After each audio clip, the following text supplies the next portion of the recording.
E nós vamos ter mais uma escola bíblica dominical. E que a graça do Senhor verdadeiramente seja sobre as nossas vidas, para que possamos aprender a boa, agradável e perfeita vontade do Senhor. Vamos orar ao nosso Deus já na volta do nosso Deus. Só de novo, Papai do Senhor. Vamos orar? Vamos falar do Papai do Senhor.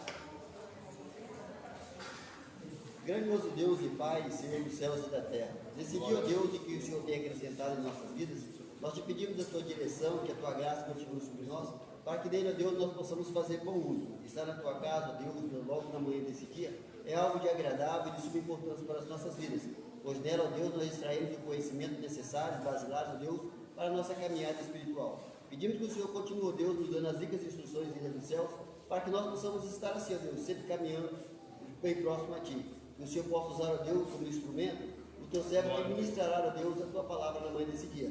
Não só, ó Deus, no departamento adulto, mas no departamento pré-adolescente e infantil, Senhor, pois eles serão o futuro da igreja. Pai Santo e amado, continue nos ajudando, é o que nós te pedimos e agradecemos, no nome de Jesus. Cadê as cantoras da igreja? Está tudo comendo?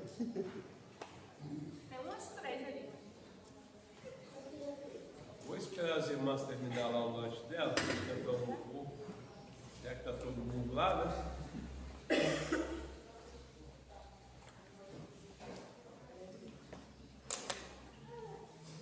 Gente. Vai lá, Eliane, quebra o galho dela.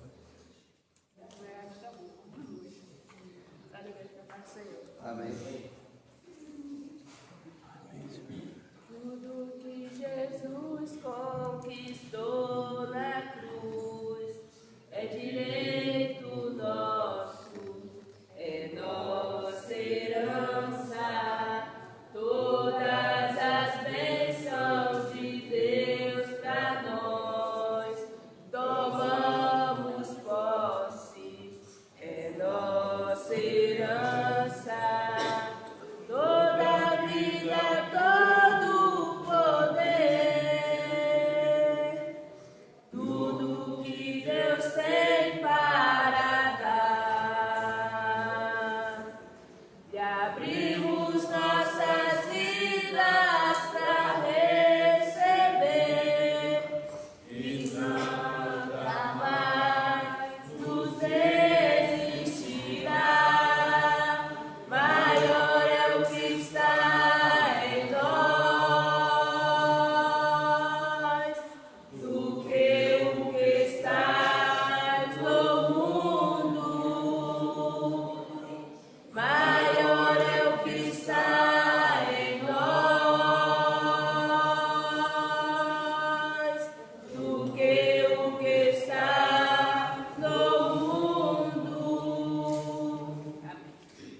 Glória a Deus. Vamos lá.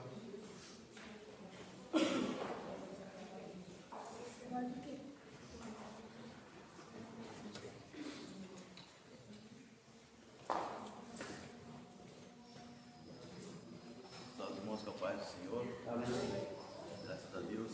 Vamos iniciar mais uma escola dominical. Entendendo que Deus estará nos abençoando nessa manhã, através desta palavra, através deste ensinamento. Vamos lá, vamos nos colocar de pé, fazendo a leitura.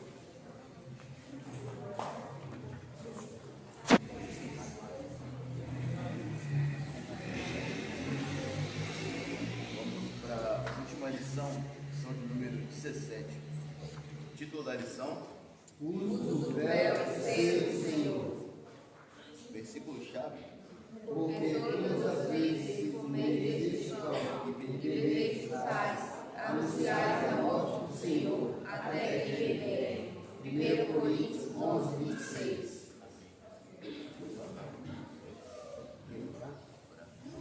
Todos os irmãos com o Pai do Senhor. Amém. Bom Deus e Pai, Deus dos céus e da terra. Te pedimos, meu Deus, que nessa hora do partir, ó Deus, do ensinamento, cada um, ó Deus, dos céus possa receber, ó Deus, e extrair para as suas vidas aquilo que eles precisam. Pois de uma maneira coletiva, ó Deus, todos nós ouviremos a mesma palavra. mas cada um de nós sabemos que nós precisamos, ó Deus, para continuar assim te servindo. Por isso, ó Deus, dê-nos o entendimento e fala para cada um de nós, Pai. É o que te pedimos e te agradecemos no nome de Jesus. Graças a Deus, podemos estar aqui nessa manhã para poder aprender um pouco da palavra do Senhor.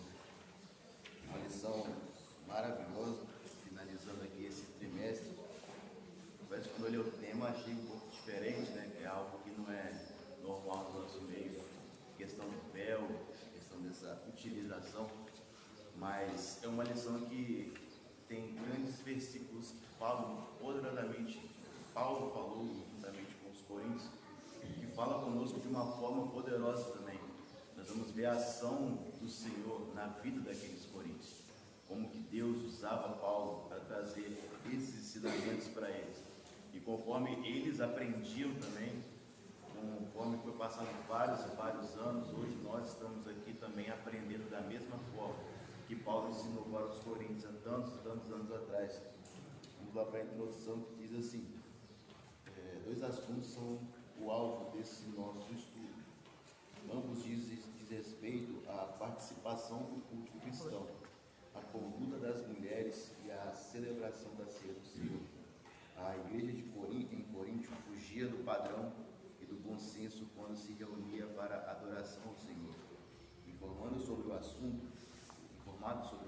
o apóstolo Paulo dirigiu a palavra para corrigir erros e abusos que cometiam. Nessa lição nós estaremos estudando esses dois tópicos a respeito da sujeição e a igualdade da mulher dentro da igreja do Senhor e como que era celebrar essa ceia do Senhor. Os dois tópicos eles têm uma temática um pouco diferente. Um falar a respeito da mulher, o outro falar a respeito da ceia do Senhor. Mas os dois eles foram abordados no mesmo capítulo de Coríntios, que é o que nós estaremos estudando ele por completo, que é o capítulo 11. Nas primeiras lições a gente estudava apenas 2 ou 3 versículos, mas já nesse final o comentarista já separou o capítulo inteiro. Ele pegou o capítulo todo para nós podermos estudar. Então ele separa nesses dois tópicos até determinado Coríntios 15, 16, é a parte a respeito da mulher, como que a mulher deveria se portar dentro da igreja, como que a mulher agia, como que ela poderia adorar o Senhor. E da segunda parte para trás, do 15 até o 30, 35, 36, falar a respeito da Santa Ceia do Senhor. Como que eles estavam se portando, como que eles estavam fazendo a ceia, como que eles agiam e qual era a maneira correta deles agirem. Porque eles estavam fazendo de uma forma errada, participando da ceia de uma forma incorreta. Então nós vemos que nada adiantava eles se reunirem, apenas estarem juntos, comendo um pão de qualquer forma, bebendo vinho de qualquer maneira, sem orar, sem repartir o pão. Nós vemos que não é somente se reunir, é sim fazer tudo aquilo de acordo com a palavra do Senhor para Deus nos abençoar.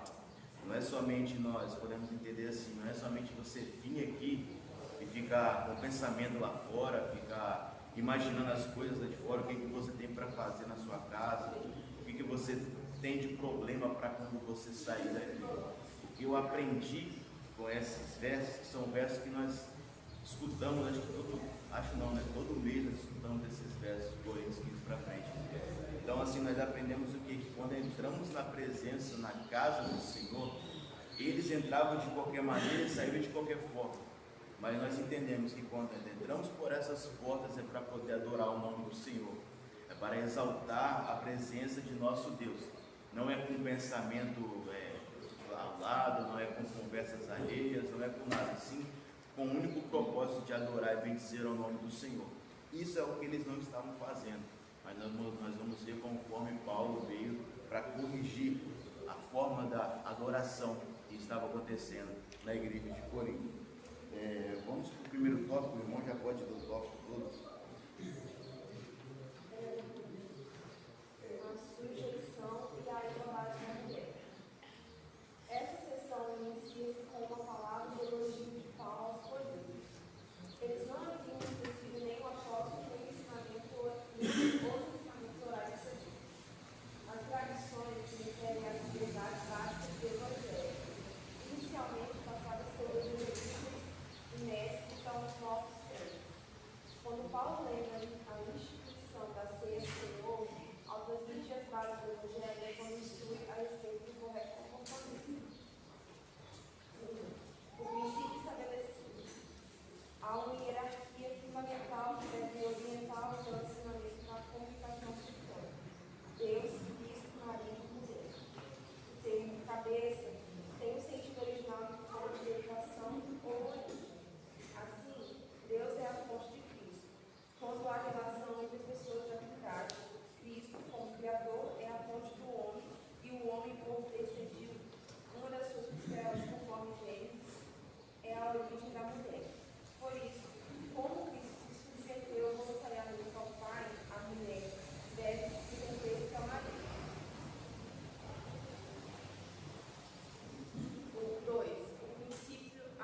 e assim ela é chamada glória do homem. Esta expressão, ao mesmo tempo, lhe assegura um alto lugar no esquema das coisas e afiança que não se trata do lugar do homem. No versículo 10, Paulo volta a aplicar o princípio ao apresentar os anjos como razão para que a mulher trouxesse véu à cabeça. Esses anjos, além dos homens, também observavam o comportamento da mulher de todos que se reúnem para adorar a Deus e faziam o seu julgamento. O véu indicava que, ao cobrir a cabeça, a mulher assegurava o seu lugar de dignidade e autoridade, e ao mesmo tempo reconhecia a devida subordinação. 4. O princípio harmonizado. A fim de harmonizar o ensino sobre as diferenças entre homem e mulher, quando criados à imagem de Deus, o apóstolo lembrou-lhes a posição de ambos em Cristo. No Senhor, o homem e a mulher, marido e esposa, são completamente dependentes. Nele, os dois são totalmente ligados entre si, inseparáveis e interdependentes. Se essa é uma verdade no sentido físico, é uma verdade ainda maior no Senhor. Ambos devem a existência a Deus, pois tudo vem dele. Por essa razão, a adoração cristã é mais bem expressa quando juntos os casais dão ao Senhor, de modo visível, a glória de suas próprias vidas independentes. 5. O princípio refletivo. Ao fim, Paulo criou a oportunidade aos coríntios para que se refletissem sobre a diferença entre o homem e a mulher, a partir da natureza de cada um. Julgai entre vós mesmos é um apelo ao raciocínio e ao bom senso. A conclusão a que chegariam é que a mulher deveria participar das atividades do dia usando o véu, em especial para demonstrar a sujeição ao marido. É muito difícil aplicar os versículos 14 e 15 à cultura moderna, mas o ponto que realmente Paulo deseja pôr em destaque é que Deus fez o homem e a mulher diferentes. Naquele tempo, era costume os cristãos destacarem a diferença entre sexos pelo comprimento do cabelo. Se alguém tivesse agido de outro modo, simplesmente promoveria uma discussão sem propósito. No culto cristão, cada ser humano deve dar glória a Deus, sendo que Deus planejou que ele fosse. O homem deve ser verdadeiramente masculino e a mulher verdadeiramente feminina, sem permitir que estereótipos ditem nossa percepção, mas antes, baseando nossa compreensão sobre o que significa ser plenamente humano em Jesus Cristo, nosso modelo perfeito, só se experimenta a plenitude do culto cristão, quando cada homem e mulher criado e reunido por Deus permite que sua humanidade seja expressa de acordo com o padrão de Deus. 2. Celebrando a ceia do Senhor. Amém. Só tem bastante. Mas ela tem vários subtópicos aqui. Acaba a gente confundindo qual que é o tópico, qual que é o subtópico.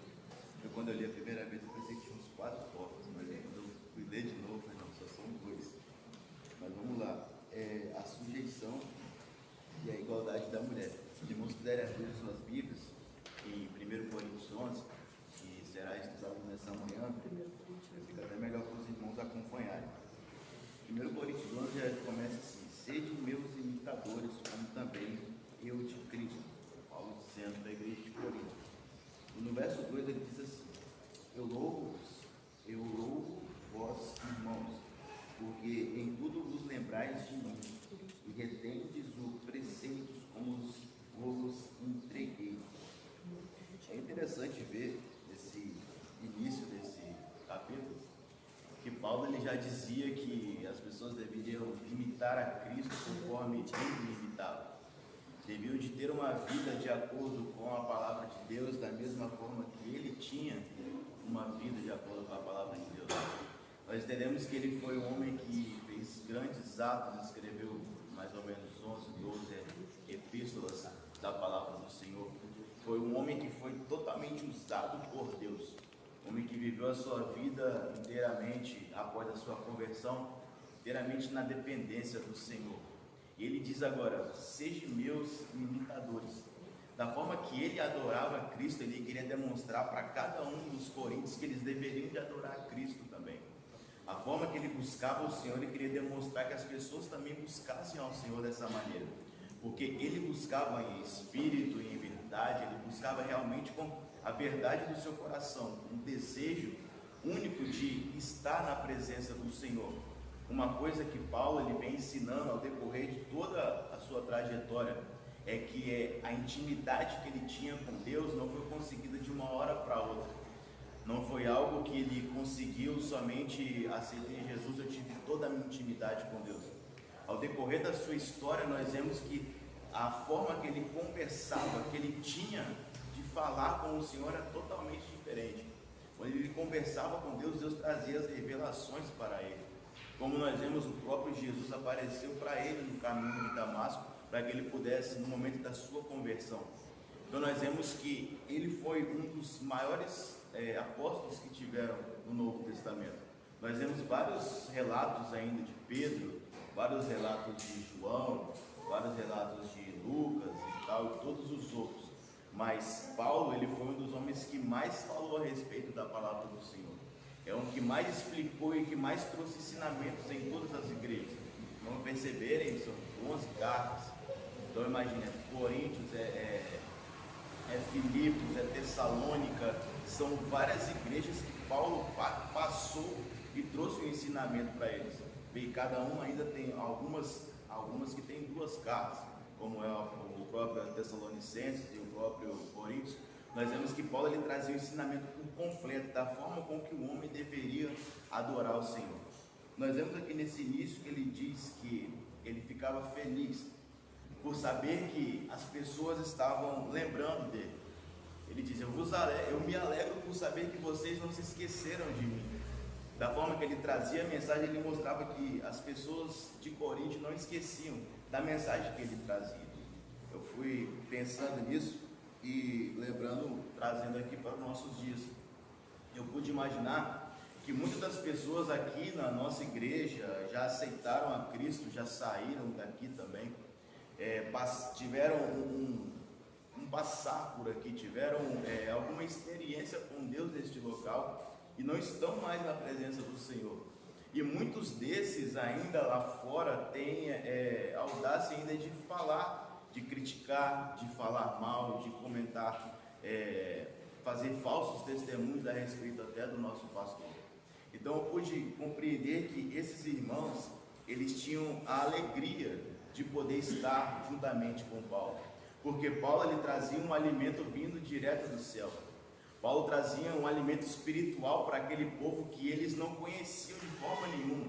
Como nós começamos a estudar lá nas primeiras lições, nós vemos que eles eram um povo totalmente obstinado, voltado para a idolatria.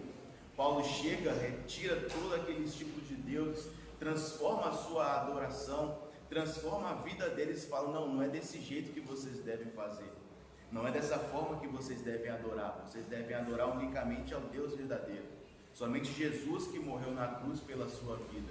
Não foi esses deuses, não foi essas estátuas. Não foi Atenas, não foi ninguém, não foi nenhuma outra estátua que morreu por você, mas sim foi o próprio Jesus que fez esse sacrifício.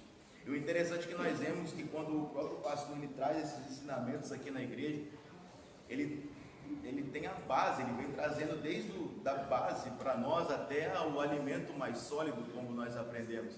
E infelizmente é notável que muitas das vezes as pessoas acabam se esquecendo dele. Não é aqui ficar, como eu posso dizer, ficar puxando, não é que ficar puxando sardinha do lado do pastor, não, mas é poder mostrar que muitas pessoas acabam se esquecendo das verdades que Deus tem falado com ele para nossas vidas. Muitas pessoas, com o passar do tempo, saem da igreja e falam, caramba, mas naquela igreja o pastor é aquilo, o pastor é aquilo outro. O interessante é ver que mesmo Paulo estando afastado, quando ele chegava no local, ele era bem-vindo. Eles não estavam fazendo a coisa correta, eles não estavam adorando a Deus da forma correta, mas eles tinham prazer em estar na presença de Paulo, porque era um homem que trazia a mensagem vinda de Deus. Nas nossas vidas hoje, quem trouxe a mensagem vinda de Deus é o nosso pastor. Quem trouxe o ensinamento para nós foi ele. Eu creio que todo mundo tem um testemunho a respeito disso, de como que aprendeu a palavra do Senhor. Existiu um irmão que foi lá na rua, que pregou para você, que te trouxe aqui, que fez você chorar ali no momento de uma tristeza, no momento que estava passando por uma dificuldade, mas quando chegou aqui o alimento trago do céu não é trago por essa pessoa que te chamou, mas sim é falado unicamente através do nosso pastor.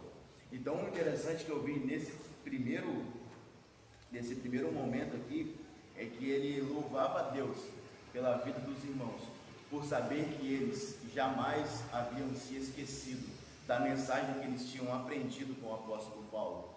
É interessante e serve para nossas vidas. Jamais devemos esquecer da forma conforme nós aprendemos a mensagem de Deus, a mensagem que foi traga por Deus através do pastor. Jamais podemos esquecer, porque essa mensagem da cruz, essa mensagem de transformação que mudou a vida de cada um de nós, que transformou o nosso habitat natural, podemos dizer assim. Que nós vivíamos nesse mundo, vivíamos de uma forma totalmente relaxada, mas quando entramos na presença do Senhor, quando entramos na igreja, fomos transformados unicamente e por Deus através da vida do pastor.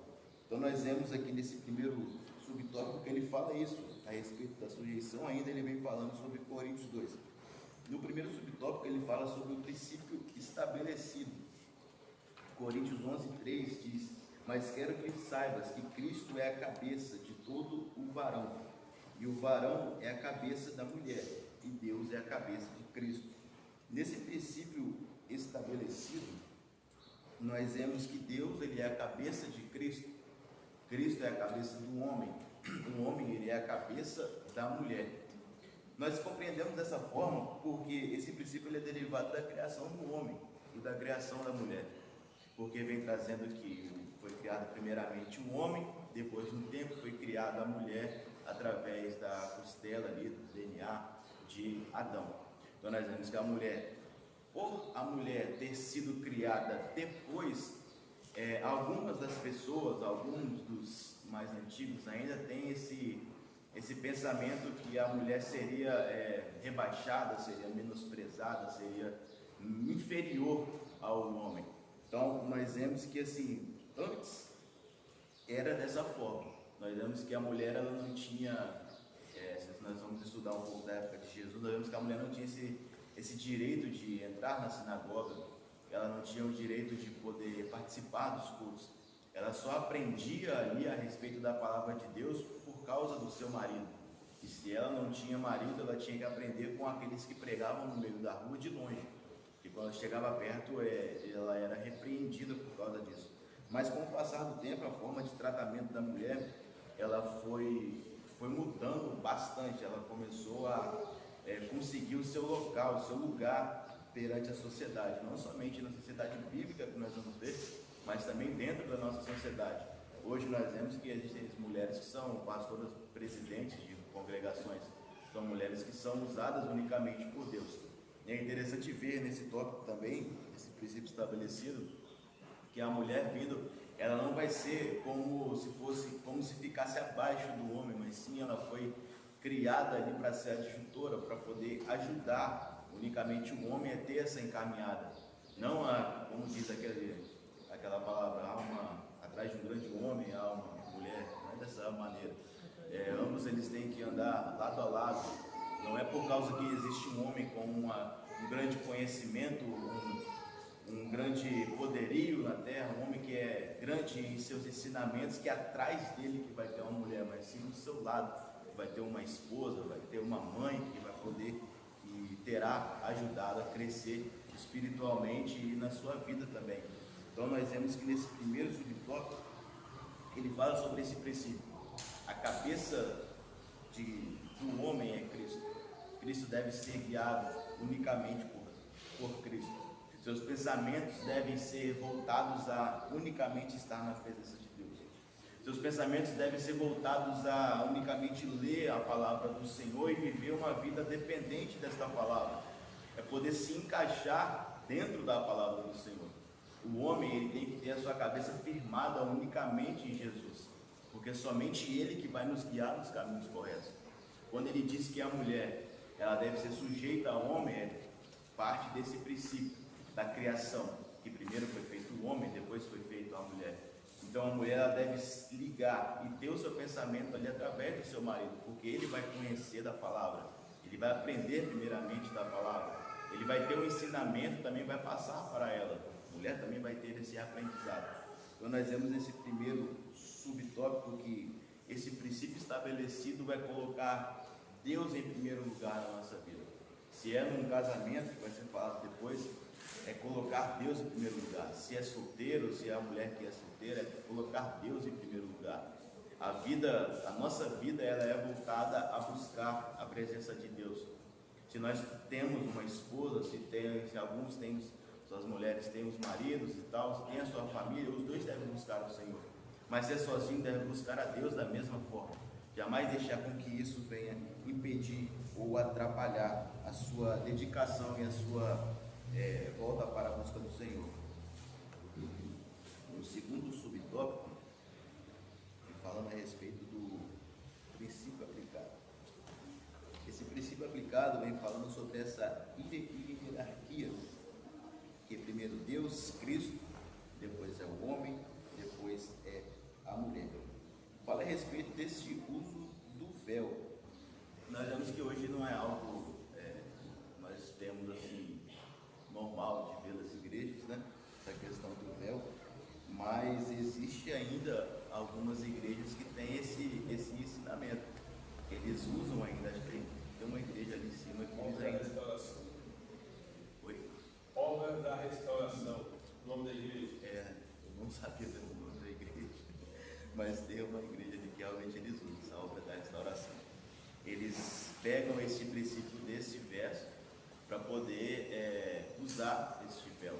Dentro do cristianismo a gente vê também nas igrejas católicas, que tem as freiras lá que usam o véu também na cabeça, em sinal de respeito, mas também dentro do judaísmo também existe isso. Algumas mulheres que usam este véu, também algumas usam, tem um outro nome do véu, que eu não me lembro, eu li, mas não é a burca, é um outro nome ainda, que eles usam, que tampa a cabeça, tampa as orelhas e tampa o pescoço, porque nada dessas partes podem ser mostradas. Algumas fica tipo com uma telinha assim no rosto, só pode mostrar os olhos, porque é um sinal de respeito para com o seu marido, e assim, é para não despertar também o desejo sexual nos outros homens. A questão de mostrar o cabelo, mostrar as orelhas e mostrar o pescoço. Então nós vamos ver que existe uma grande diferença cultural. Você vem aqui no Brasil, olha como é que as coisas são diferentes. Como é que as mulheres ficam numa praia, em qualquer local. E lá, se eles mostrarem a orelha, eles já estão trazendo desejo sexual para o homem, e não pode mostrar nem a orelha, muito menos o pescoço. O Brasil é o país mais pelado do mundo. Desse jeito. Tem uma outra também no islamismo. Existe também algumas mulheres que usam também a burca. E a boca já é diferente, já tampa já o corpo todo. Algumas têm só essa telinha no rosto e algumas mostram ainda um pouco do rosto. Tudo isso é um sinal de respeito para com o seu marido e para com Deus também, para não mostrar nenhuma parte do seu corpo. Isso é interessante ver conforme que elas... imagina você viver o dia inteiro com esse negócio tudo tampado. O calor que deve ser. Se a gente bota um terno que algumas vezes está com calor ali, bota uma roupa um pouquinho maior, a gente já está com calor, imagina viver com isso durante o dia inteiro. Mas eles se baseiam na verdade, na Torá, em Números 5, no verso 18, que fala a respeito da punição da mulher quando traiu o seu marido. A primeira coisa que faziam com ela era tirar o seu véu, era tirar aquilo que estava da cabeça dela. Por causa disso, eles se baseiam nisso nessa Torá, que é o Pentateuco para eles se baseiam nisso para poder utilizar até hoje ainda essa questão do véu, porque eles usam por causa disso, dizendo assim, não, se a mulher tiver com isso na cabeça, ela está correta. Agora, se ela não tiver, ela está agindo de uma forma errada. Por esse motivo que eles usam essa questão do véu, né?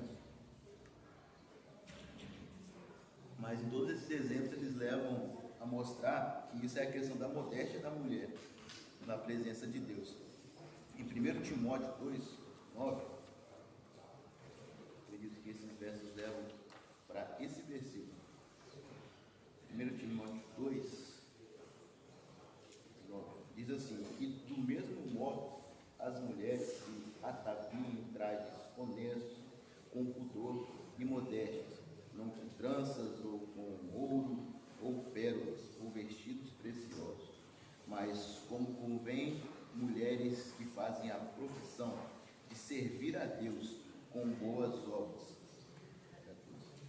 Essa palavra aqui, Paulo vem trazendo também para Timóteo, ele demonstra que, eu percebo assim, todas essas formas que a mulher ela se veste na questão do islamismo, do judaísmo, do cristianismo, é uma questão de respeito para com Deus. É uma questão de se mostrar como está realmente, que ela está realmente tendo uma vida de comunhão com Deus.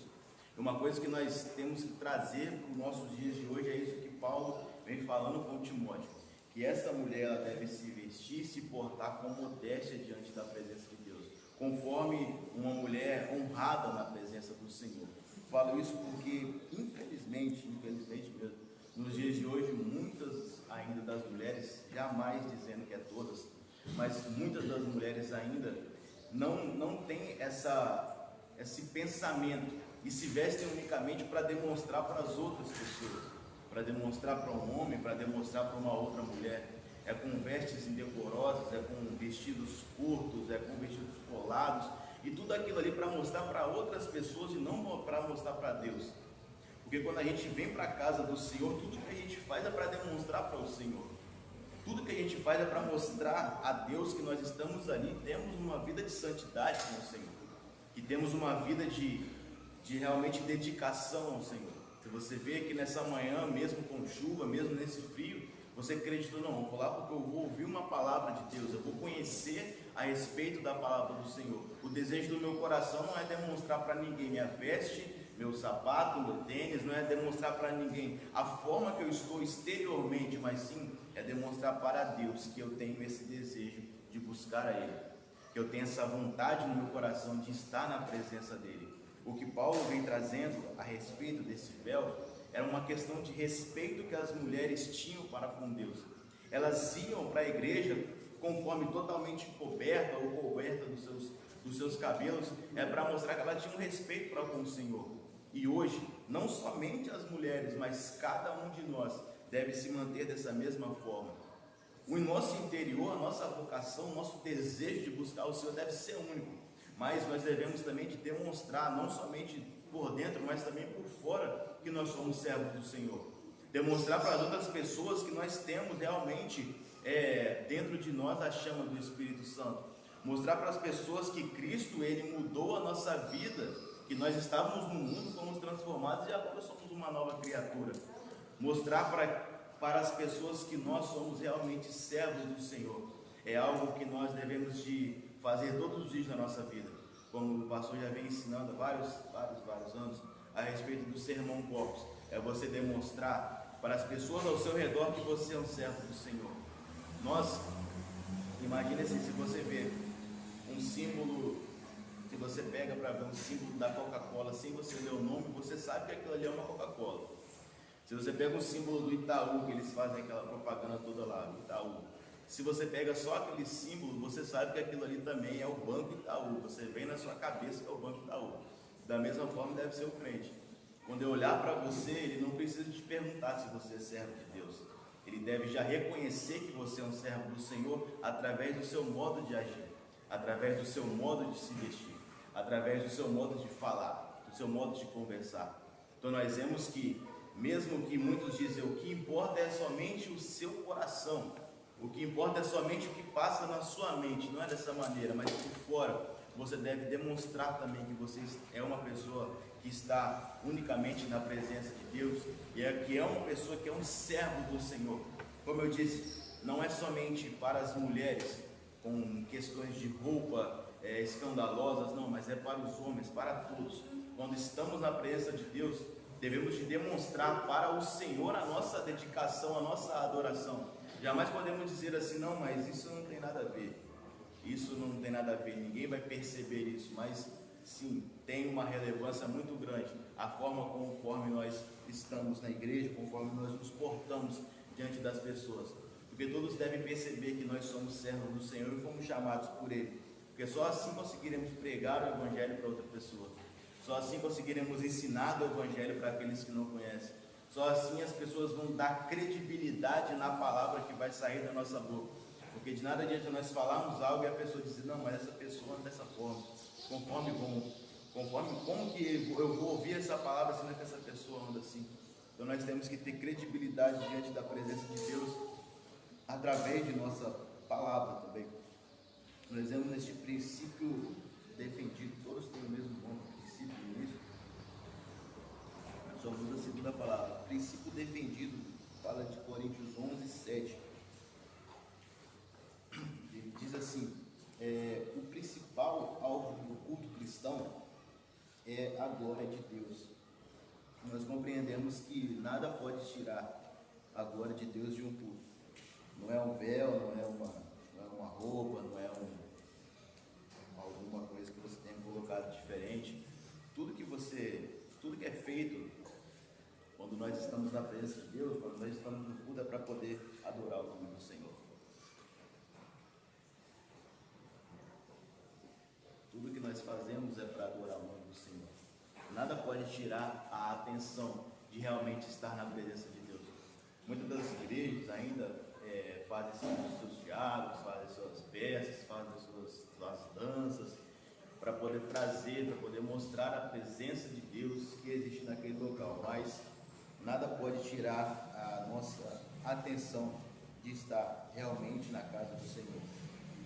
Se nós viemos para a igreja para poder adorar o nome dEle, se nós viemos para a casa do Senhor para buscar a presença dEle, se é uma criança que chorou, se é alguém que caiu no meio do culto de domingo, alguém vai lá, escorrega e cai, não pode tirar a nossa atenção de estar buscando a presença do Senhor.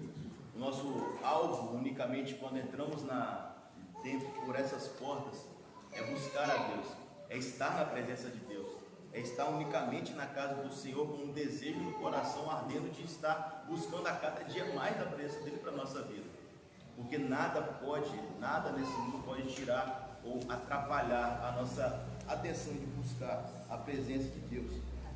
Nós vemos aqui também, nesse mesmo tópico que diz, o homem é a imagem da glória de Deus, porque foi criado por Ele para lhe proporcionar glória. E a mulher, ela é a glória do homem. Como nós falamos no início desse tópico, vem falando aqui a respeito da glória do homem. Ele se refere da forma conforme foi criada a mulher, como eu já falei nos outros tópicos. Como a mulher foi criada depois do homem, várias vezes nós vamos ver a mulher como um símbolo aparentemente de inferioridade, aparentemente como um símbolo mais frágil, como um símbolo que está ali mais abaixo. Mas nós compreendemos que isso veio se mudando com o passar do tempo, que nós percebemos também que ela, até nos dias de hoje, tem vários cargos dentro da igreja, tem várias formas que adora o Senhor diferentemente, tem várias maneiras que a mulher está na presença do Senhor, é no louvor, é numa palavra, numa pregação, é em tudo. Então isso é apenas um sinônimo que tinha anteriormente, que nos dias de hoje foi mudado bastante. Ainda na Bíblia, nós vemos que anteriormente a mulher era vista como somente para reproduzir.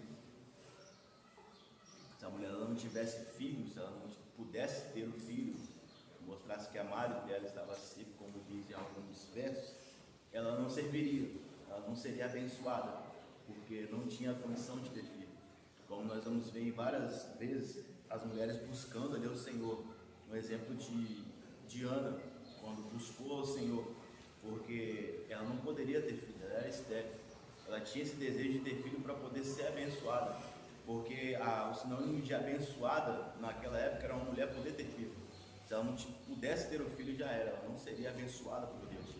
Então nós vemos que Ana ali, ela clamou ao nome do Senhor, ela ficou ali diante do templo, clamando a Deus, buscando a Deus, para que pudesse Deus lhe dar essa condição dela ter um filho.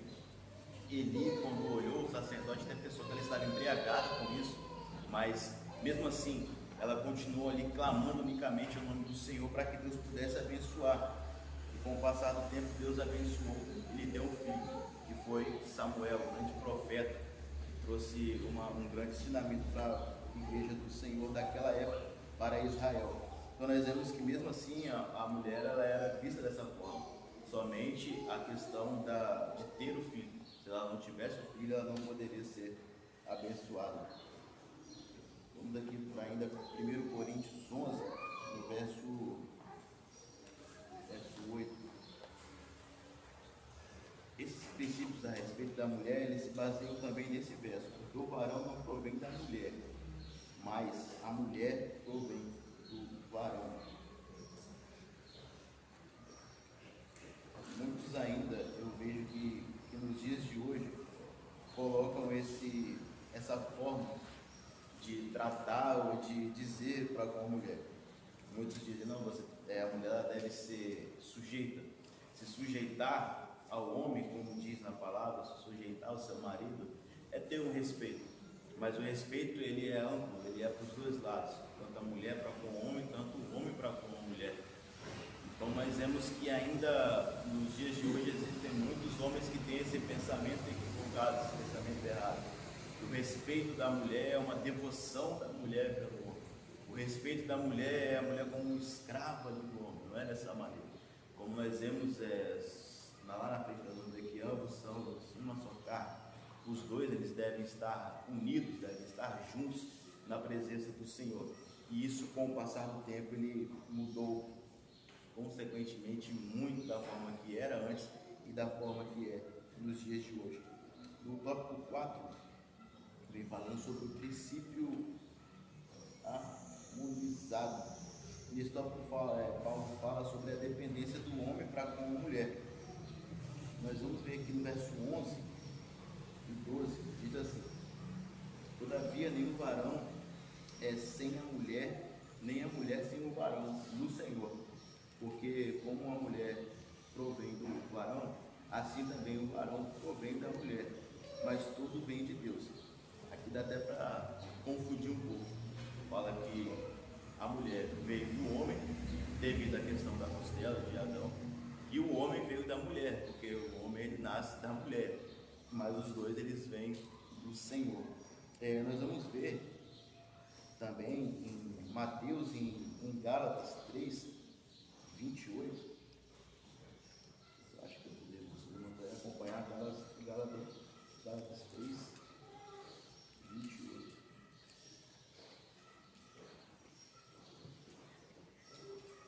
Diz que nisso não há judeu, nem grego, nem há servo, nem livre, não há macho, nem fêmea, porque todos vós sois um em Cristo Jesus. Ele vem falando a respeito do casamento. Ele vem mostrando, Paulo, que na questão do casamento dos dois, um depende do outro. Nós vamos ver em Mateus que diz que ambos são uma só carne. Não é o homem independente da mulher ou a mulher independente do homem.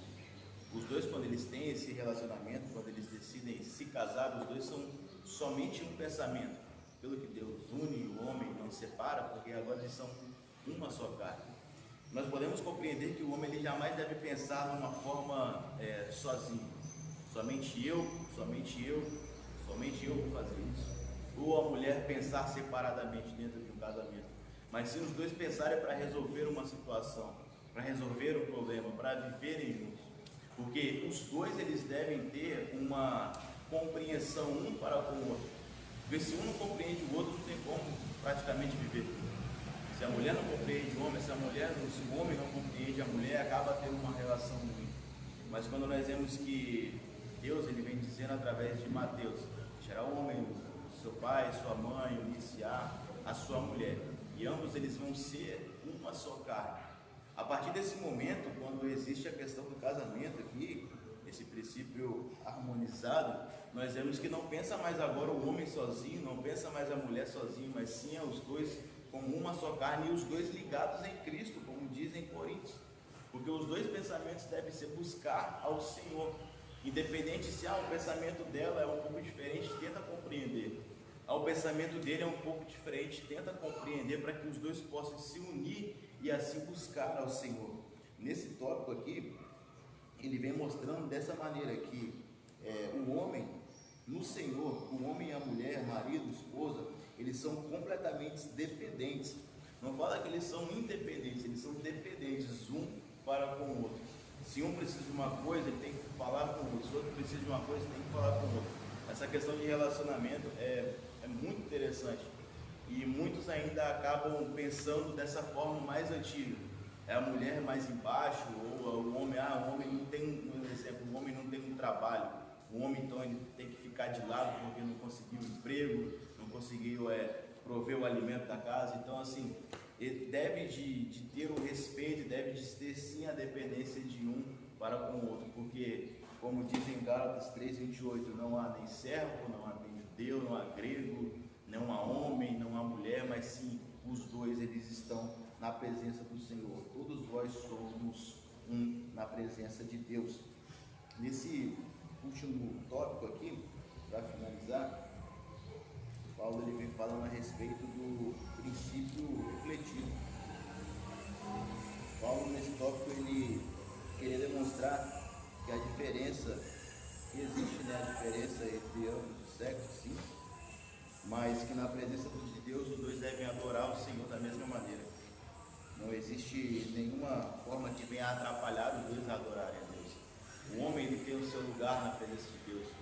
O homem tem ali as suas obrigações na casa do Senhor. O homem tem o que fazer, a mulher também tem o seu local, a mulher também tem o seu lugar na presença de Deus. E cada um tem o seu valor. Não é menosprezando um ou aumentando o outro. Não é porque o homem tem um cargo maior, a mulher tem um cargo maior, que Deus ele vai menosprezar um ou vai abaixar ou rebaixar uma outra pessoa. Cada um de nós temos uma promessa de Deus, nós temos ali um cargo na presença do Senhor, nós temos um local guardado na presença de Deus, e todos nós somos um em Cristo Jesus. Ele veio falando sobre esse tópico, no verso 15 ainda, que essa questão do véu, depois disso, ela foi transformada. Não era mais, ainda, né, nessa época, não era mais a questão do véu colocado na cabeça, mas sim agora era o cabelo. Se a mulher tivesse, que ele estava tendo essa contenda, né, de se usar ou se não usar, mas depois com o tempo eles decidiram que não era somente mais o véu, mas sim era o cabelo. Um homem que tivesse o cabelo grande estaria errado, estaria no pecado. E a mulher que tivesse o cabelo cortado, o cabelo curto, ela estaria no pecado. Nós sabemos que o cabelo em si, ele não vai demonstrar a sua santidade, não vai demonstrar a sua dedicação para com Deus. Seu cabelo é pequeno, seu cabelo é curto, eu que quase não tenho, isso não vai demonstrar nada se você realmente está ali buscando a Deus, se você realmente está na presença do Senhor. Mas o que demonstra isso é a sua intimidade com Deus, que é o que Paulo mostra em todos os seus livros, que ele tinha uma grande intimidade com o Senhor. Então não importava o que passasse, ele tinha essa comunhão, essa convicção de falar com o Senhor. No final diz assim: por essa razão, o homem deve ser verdadeiramente masculino, a mulher verdadeiramente feminina, sem permitir que estereótipos ditem nessas percepções, mas antes baseando com a compreensão sobre o significado de ser plenamente humano em Jesus Cristo, nesse modelo perfeito. Aqui quando fala o homem deve ser exatamente masculino, a mulher exatamente feminina, é porque nos dias de hoje ainda, mesmo que essa lição é um pouquinho mais antiga, mas nos dias de hoje a gente tem muitos ainda que tem esse pensamento errado, né? Eu nasci no corpo errado, não era para eu nascer assim, era para eu nascer mulher, eu nasci homem, era para eu nascer homem, eu nasci mulher.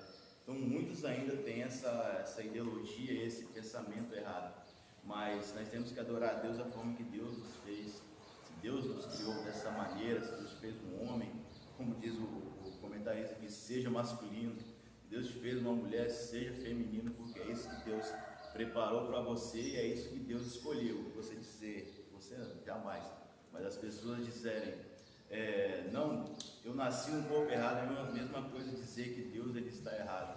E de forma nenhuma Deus ele vai errar. Ele ele sempre vai ser ordeiro, sempre ele vai ser certo nas suas decisões.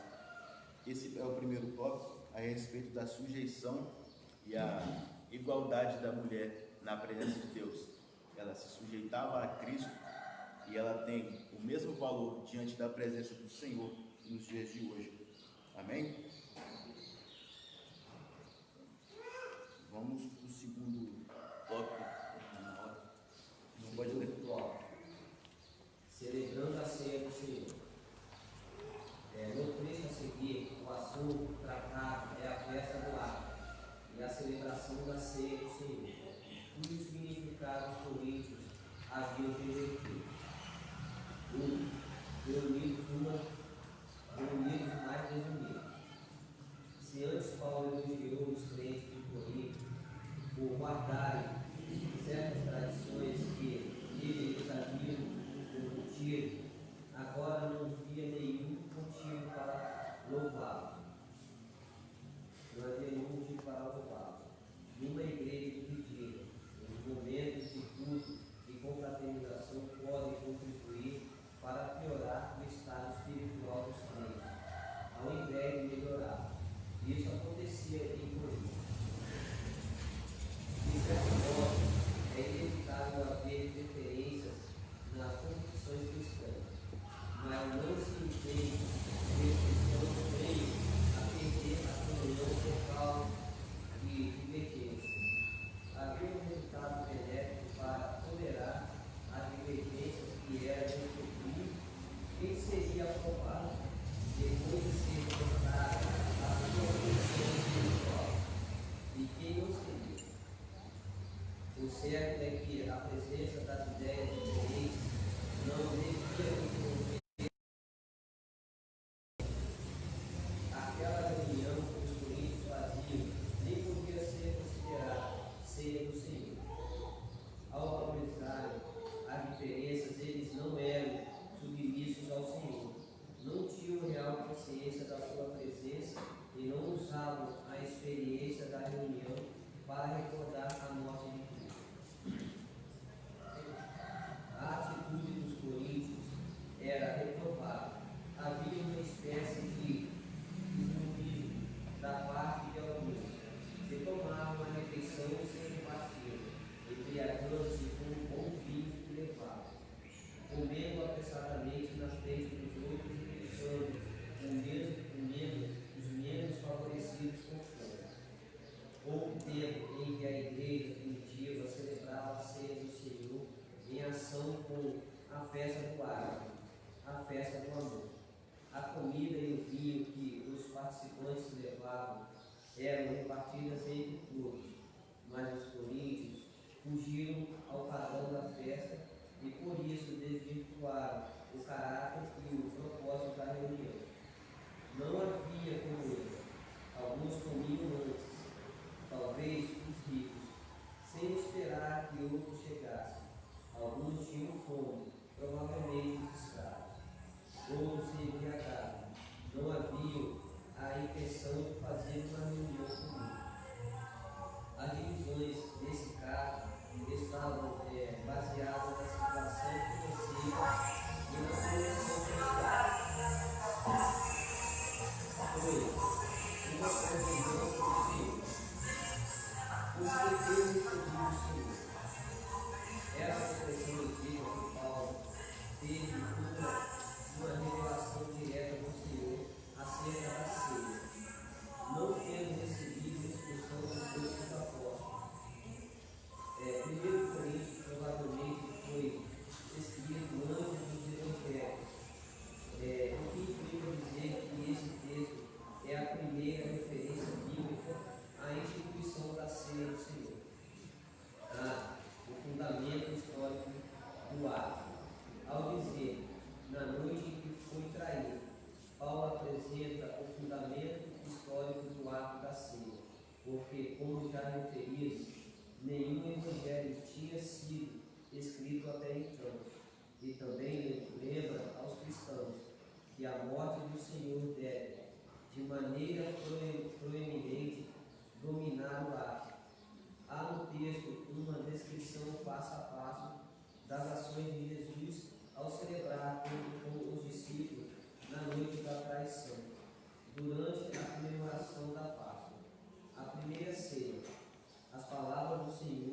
dando significado único ao ato. D. Simbolismo do pão. Num determinado momento da refeição pascal, Jesus tomou o pão, como faziam os chefes das famílias judaicas, antes de partir para oferecê-lo aos discípulos. Deu graça. Da expressão ter dado graça deriva a palavra Eucaristia, nome com o qual alguns ramos do cristianismo se referem à ceia do Senhor. Para os evangélicos, é, sobretudo, uma lembrança de que a cerimônia deve ser precedida de ação de graça. Quando disse, isso é o meu corpo, que é dado por vós. Jesus atribuiu a ação, o simbolismo do seu corpo, a sua vida em carne foi oferecida a todos que creem nele. Por nós sofreu, por nós morreu. Ele pagou com a própria vida o preço para que nos tornássemos livres. Fazei isso em memória de mim. É o mesmo que continue fazendo isso, diferentemente da Páscoa, que lembra um evento. A ceia lembra uma pessoa. O culto em que se lembra de Jesus significa mais do que recordar uma morte lamentável. É a recordação de uma morte uma recordação da morte, de uma morte que propicia a vida. C. O simbolismo do cálice. Imediatamente após a refeição, depois de haver ceado, Jesus tomou o cálice e, com as suas palavras, deu significado ao ato. Este cálice é a nova aliança no meu sangue. O cálice simboliza o sangue derramado no Calvário, mediante o qual foi estabelecido uma nova aliança. O estabelecimento da antiga aliança. A promessa da nova aliança. Essa nova aliança propicia o perdão dos pecados e abre o caminho para a atividade do Espírito Santo no coração do crente. Tão frequentemente, quando possível, podemos celebrar a comunhão. Não há periodicidade estabelecida. E todas as vezes que fazemos, damos testemunho da obra redentora de Cristo, com a expectativa da sua volta. 3. O modo de cumprir o memorial. Paulo mostra que este memorial, por ser de significação profunda e sagrada, deve ser celebrado de maneiras dignas, não fazendo implica sério juízo da parte do Senhor.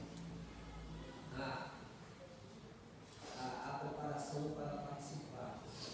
Quem participa da celebração dignamente é réu do corpo e do sangue do Senhor. Isto é, torna-se culpado de derramar o sangue de Cristo, como se colocasse a si mesmo do lado dos que foram culpados pela crucificação de Jesus. Para escapar dessa culpa é necessário que o homem examine-se, pois o homem a si mesmo. Antes de participar, realize um autoexame, arrependa-se e confesse os pecados, a fim de tornar-se digno de participar. E assim como discirna o corpo, o que pode significar dar a devida importância à igreja como o corpo de Cristo, ou reconhecer a presença real do Senhor ressurreto no meio do povo de Deus reunido no culto. E as consequências de não participar como convém. Não fica impune quem participa indignamente da ceia. Quem assim age fica exposto a atrair para si a punição do Senhor, na medida apropriada do seu ato. Não indica a perda da salvação. Sofre as consequências dos seus pecados por fraqueza física, doença e morte. Aquele que julga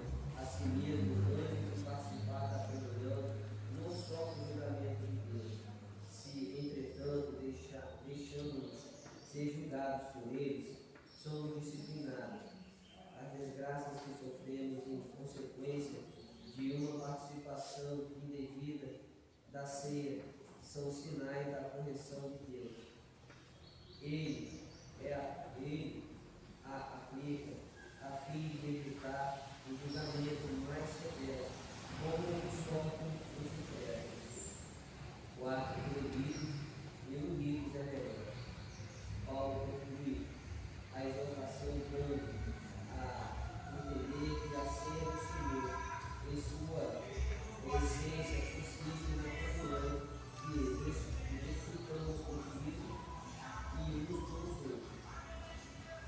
Isso requer a participação de todos os crentes da comunhão local. A medida prática a tomar é esperar uns pelos outros. A finalidade dessa celebração não é satisfazer a necessidade que o corpo tem de alimentos.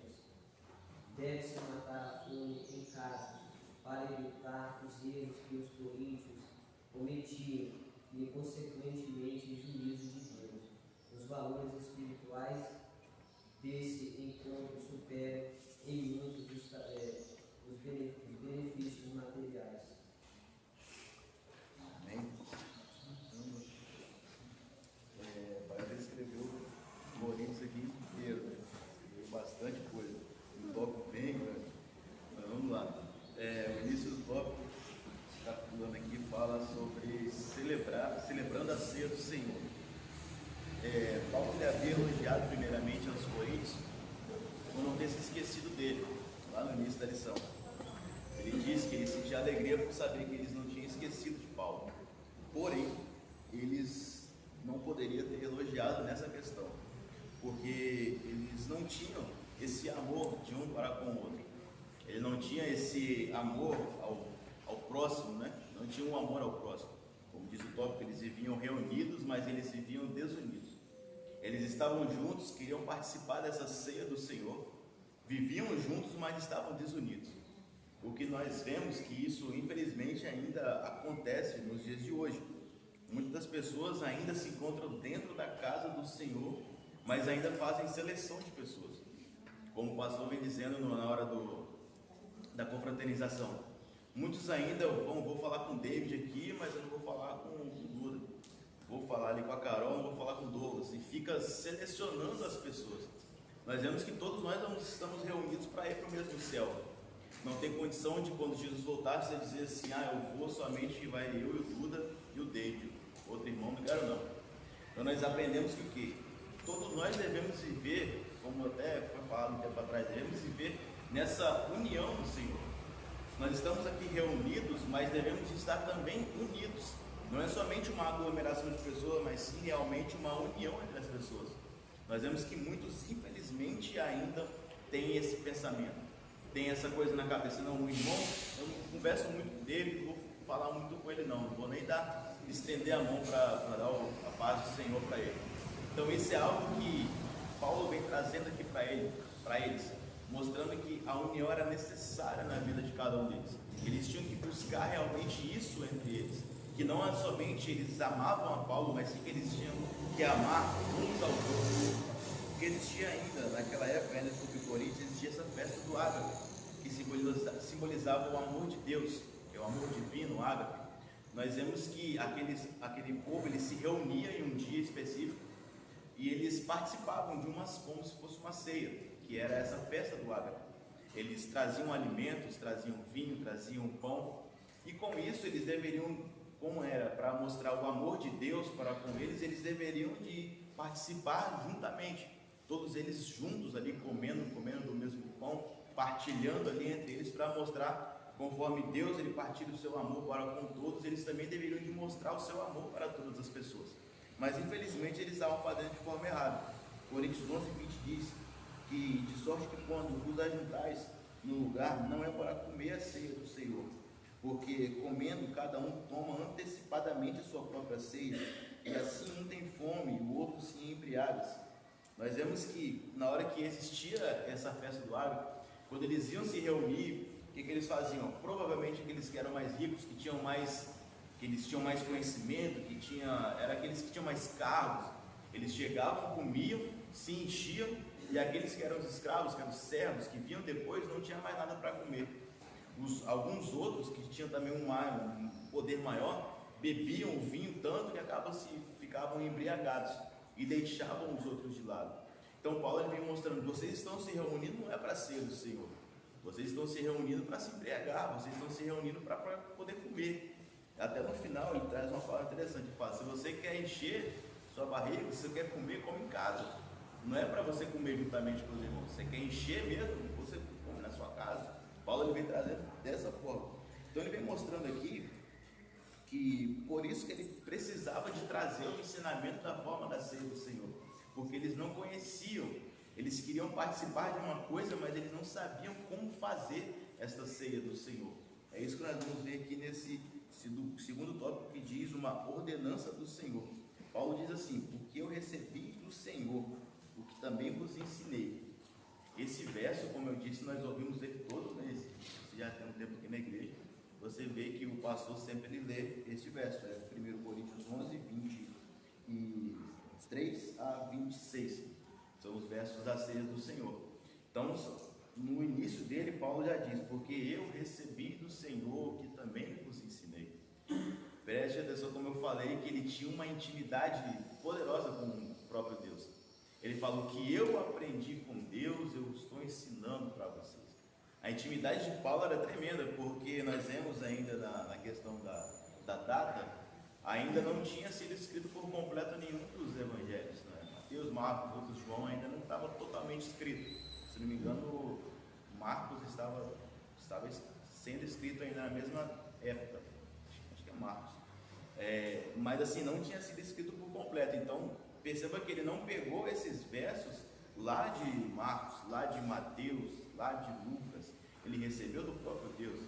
O próprio Deus falou com ele da forma que foi essa instituição da Santa Ceia.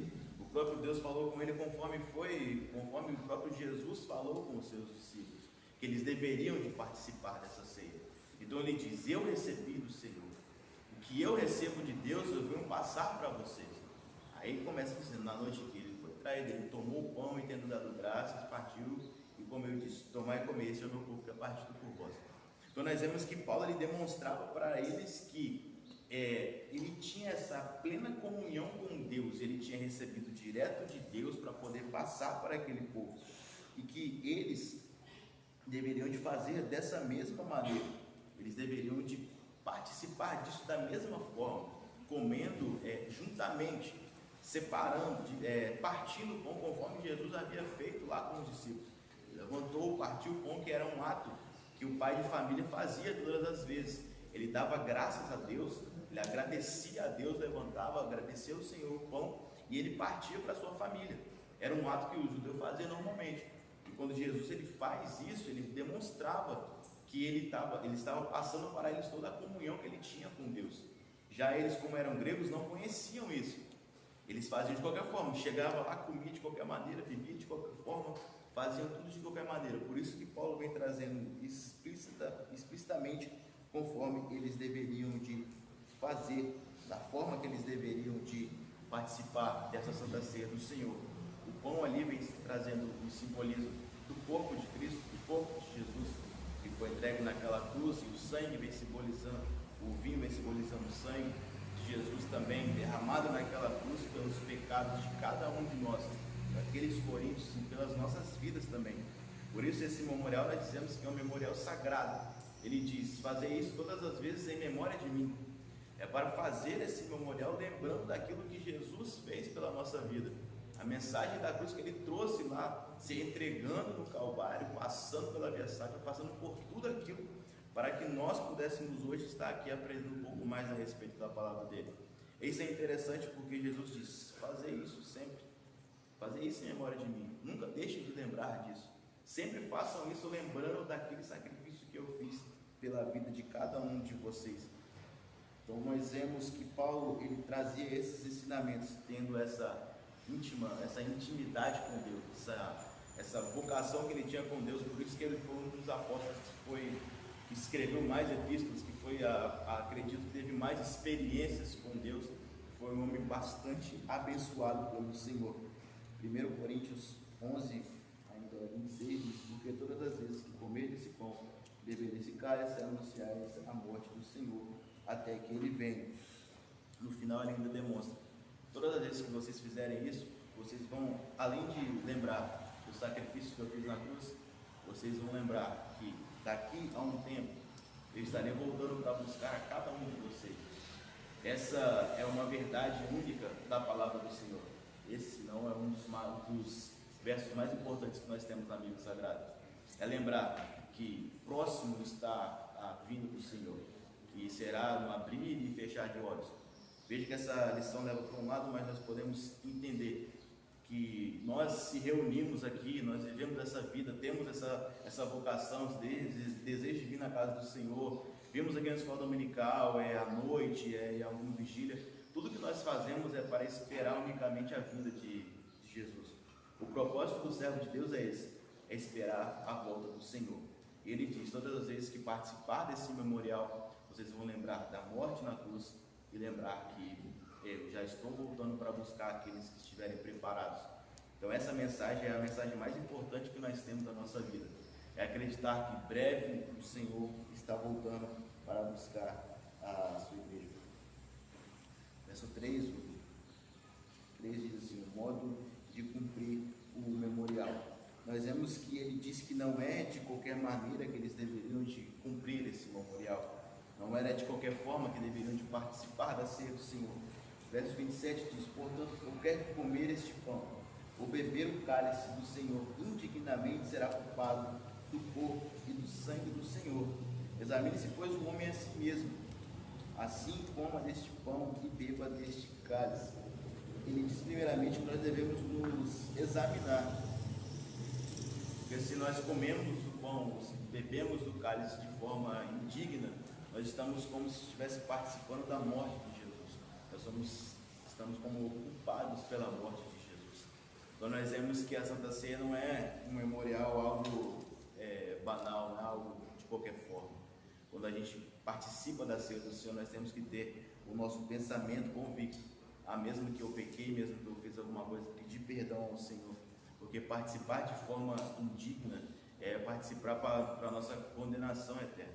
É você realmente dizer que você não está nem se importando com aquilo que Jesus fez por sua vida. Então aqui ele vem dizendo que não é de qualquer forma que devemos participar desta ceia do Senhor.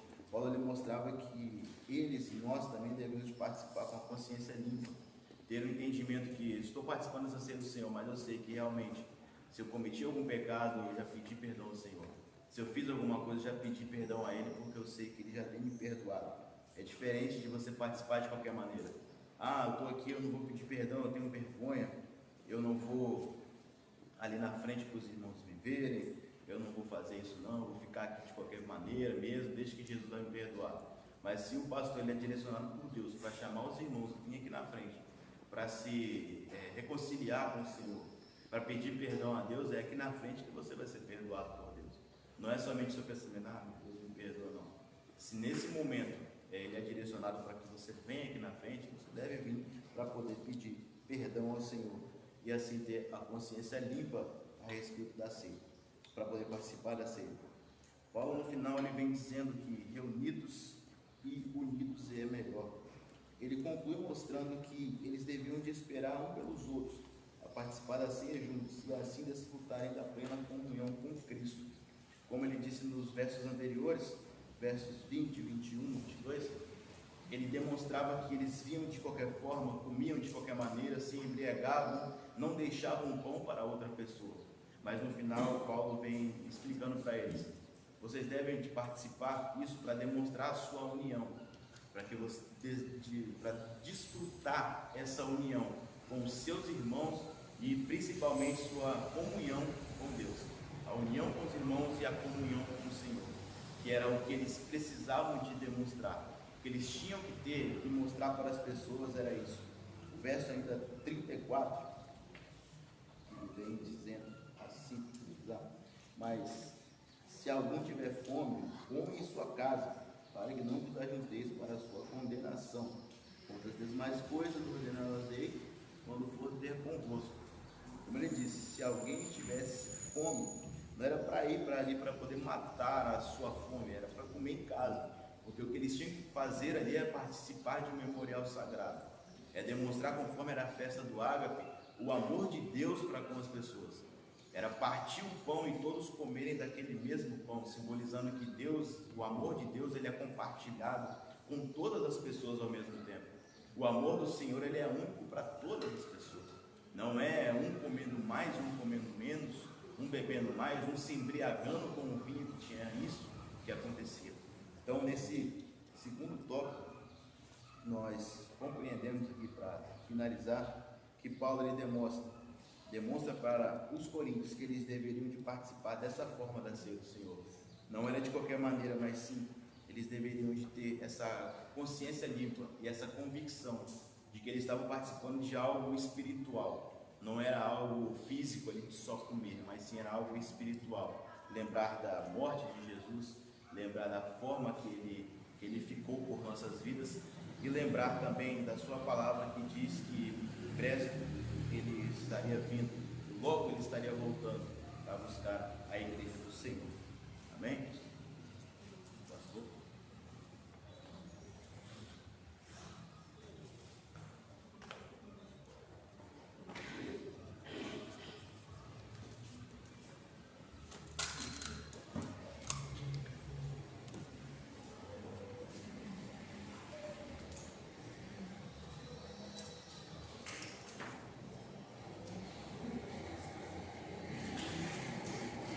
Saúde da igreja com a paz do Senhor. Quero parabenizar o professor Gabriel por mais essa excelente lição que temos nesta manhã. Muito bem explicado, pontuou todos os tópicos da revista. Entendo também que no finalzinho ele deu uma corrida só para deixar esse espaçozinho para mim. Nesse caso, ele nem precisaria ter deixado, e está pontuando bem a revista. E sobre a lição em si, eu tenho pouco a falar, porque o professor pontuou os tópicos realmente fala. Mas eu quero trazer para a nossa igreja o mérito desta lição. Porque dificilmente os professores vêm aqui e abordam uma lição que a nossa igreja não está praticando o tema. Então Deus tem nos dado a graça, o conhecimento da palavra dele, para que a gente possa estar viajando o tempo. E aí quando você vem e traz uma lição, aí você fala, caramba, a gente já faz isso. Então o nosso nível de conhecimento das Escrituras Sagradas é excelente, porque nós não temos sido pegos de surpresa por nenhuma lição. Todos os assuntos aqui já foram abordados por nós ao longo do nosso ministério do Padre Gabriel. Então dizer que a nossa igreja não conhece a verdade das Escrituras Sagradas seria até uma forma hipócrita de se expressar, porque a gente conhece, mesmo graças a Deus por isso. Os novos convertidos, eles estão entrando agora para o nosso meio, claro, as lições vão pegá-los de surpresa. Eles vão dizer, então tem que fazer assim, aí depois pergunta para o professor, para o outro irmão, mas os crentes que estão conosco há mais tempo sabem perfeitamente, e durante todo o nosso ministério nós fizemos questão de ensinar toda a palavra do Senhor. Porque a ordenança de Cristo, nos seus últimos dias da terra, no seu ministério terreno, está expresso nos evangelhos, que era para que nós pudéssemos, então, pregar a palavra, pregar o evangelho, as pessoas aceitarem Jesus e nós ensinar todos eles a serem discípulos. E a gente tem tido esse carinho e essa responsabilidade de ensinar tudo aquilo que nós temos aprendido nas Escrituras Sagradas, fazendo repasse para os crentes da nossa igreja. E os crentes da nossa igreja, pela misericórdia do Senhor, aonde chegam, eles já estão instruídos. Eles não têm medo de falar a verdade com quem quer que seja, porque quando nós ensinamos, nós temos dado base para a igreja, igualzinho à igreja de Coríntios, quando eu via Paulo e Silas pregar, eles comparavam as Escrituras Sagradas para ver se aquilo que Paulo e Silas falavam tinha respaldo da palavra do Senhor. E nós, sabedores dessa situação, a gente não subestima a nossa classe, que é uma classe eclética. Nós temos pessoas com pouco nível de conhecimento, mas também temos pessoas com nível superior. Então a gente não subestima, a gente coloca o conhecimento da palavra do Senhor ao nível de que todos possam entender, tanto os iniciados quando crentes que estão formados, tem mais tempo de crente, porque esse é o objetivo nosso, é formar discípulos, pregar, ensinar e formar discípulos. E claro que esses discípulos terão as suas oportunidades na época certa, cada um de vocês terá oportunidade para colocar em prática aquilo que tem aprendido aqui. O conselho que eu deixo para os irmãos é que continue sendo alunos da escola dominical. Nós já falamos constantemente em nossa igreja de 2 cultos que os crentes não deveriam perder de forma alguma. Não vou nem mencionar a Santa Ceia, porque Santa Ceia é uma obrigatoriedade, está presente, né? Mas o culto de doutrina e a escola bíblica dominical, os crentes não podem perder, porque são os cultos de formação da sua estrutura espiritual na presença do Senhor. É aqui que você vai poder aprender um pouco mais, vai estruturar a sua fé no Senhor. Não adianta, por exemplo, como algumas denominações têm agora, que os crentes vivem só de oração. É oração, oração, oração. Mas calma aí. A fé vem ouvir e ouvir a palavra de Deus. A oração nós precisamos sim, mas precisa ter um equilíbrio conforme o apóstolo Pedro nos ensina. Crescer na graça, e a gente só cresce, ó, graça só, joelho no chão, jejum e oração. Mas também no conhecimento. Conhecimento é aqui, na escola bíblica dominical, é estudando a sua Bíblia em casa. Então, crescer na graça e no conhecimento de nosso Senhor e Salvador Jesus Cristo. Porque quando nós fazemos isso, nós somos enquadrados no ponto positivo das Escrituras Sagradas, que a gente vê lá no Antigo Testamento, quando Deus chama Oséias para dar uma declaração a Oséias acerca dos povos israelitas. Aí ele disse: o meu povo pereceu, o que ele faltou? Conhecimento. E nós, sabedores que somos disso, estamos nos esforçando ao longo da nossa estadia com os irmãos e depositar conhecimento na cabeça de vocês, para que vocês não venham perecer. Por isso que eu falo, aquelas igrejas aí para cima que vivem só da oração, no momento que vem a luta, que vem a dificuldade, esses irmãos desviam. Aí você vai dizer: poxa, o cara vivia orando a vida inteira, ia para o monte, isso, aquilo, outro e tal, e para o monte. Então tudo é bom para a vida espiritual, mas não é o suficiente. Se não tiver base na palavra do Senhor, não vai permanecer de pé. E Jesus já fez uso disso ao dizer o seguinte: que aquele que ouve as minhas palavras e as pratica, compararei ao homem prudente que edificou a sua casa sobre a rocha. Vieram os ventos, chuva combateu e não caiu, porque estava edificado sobre a rocha. Isso quer dizer que você lê a Bíblia e não colocar em prática, você está vivendo só a teoria dela. Mas quando você coloca em prática os ensinamentos da palavra de Deus, você está edificando a sua vida espiritual sobre a rocha. Aí pode vir a luta que vier, a dificuldade que vier, que você vai continuar de pé. E aí nós reiteramos dizendo que, por exemplo, hoje as pessoas têm muita dificuldade de ler a Bíblia, porque é um mundo de coisas que o influenciam o dia inteiro. Mas eu tenho convicção absoluta do que eu vou falar, que todo crente que tem celular, ele fala no seu WhatsApp direto, no Facebook, no Instagram, direto, mas ele não tem tempo de ler a Bíblia.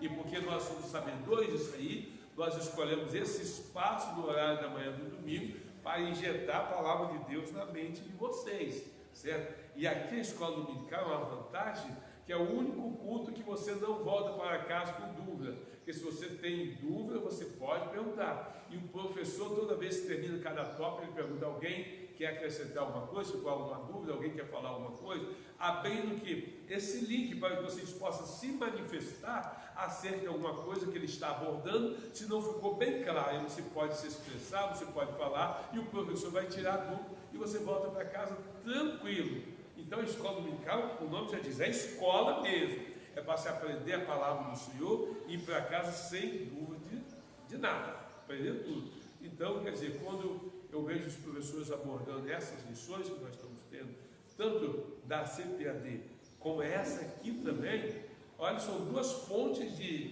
produtora completamente diferentes, mas todas elas, quando os professores abordam aqui o conteúdo dela, são coisas que nós já estamos praticando há muito tempo. Aí o que você tem que falar? Senhor, eu te agradeço que estou no caminho certo, porque a pior coisa que haveria de acontecer, o professor está ensinando aqui, você fala: caramba, meu pastor me ensinou tudo errado, é completamente diferente do que eu aprendi aqui na igreja. Nossa, que coisa, eu tenho até vergonha quando o professor está ensinando uma coisa ali, que o pastor ensinou outra coisa diferente, mas aqui é o contrário. Todas vezes que os professores vão ensinar, eles ainda fazem questão de mencionar. Temos aprendido isso aqui com o nosso pastor, a vida inteira a gente aprendeu isso. E isso é gratificante para nós e deixa já para a gente uma reserva de que quando chegarmos lá no céu, nós vamos ser galardoados, porque a Bíblia nos ensina que a nossa obra precisa ser feita em ouro, pedra preciosa e prata. Então, isso que nós fazemos na nossa escola dominical é esse tipo de obra, e esse tipo de obra nos dá galardão. Obrigado, professor, pela participação, e a sua pedrinha está no céu também, nessa manhã.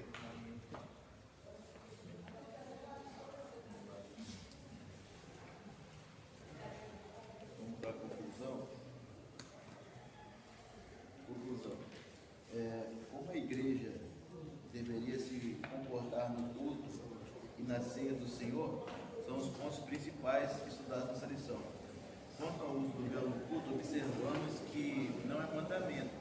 Paulo discute o assunto do ponto de vista de uma convenção da sociedade corintiana. A lição para nós está em compreender que há certas convenções sociais que não convém aceitar. Mas não esqueçamos do princípio que está implícito no uso de tal peça no vestuário, a submissão da mulher ao marido. Quanto à ceia, devemos cuidar para não participarmos dela rotineiramente, sem refletir sobre o verdadeiro valor do significado do ato. Assim, não incorreremos nós mesmos nos mesmos erros dos coríntios e não seremos alvos dos juízos do Senhor. Amém. Vamos lá para o fechamento da lição, os irmãos de pé. Lição 17, na última lição. Vamos lá, título da lição. Uso dela ser do Senhor. O versículo-chave. Porque todas as vezes que comeres este pão e beberes os cálices, anunciais a morte do Senhor até que venha. Coríntios 11, 26.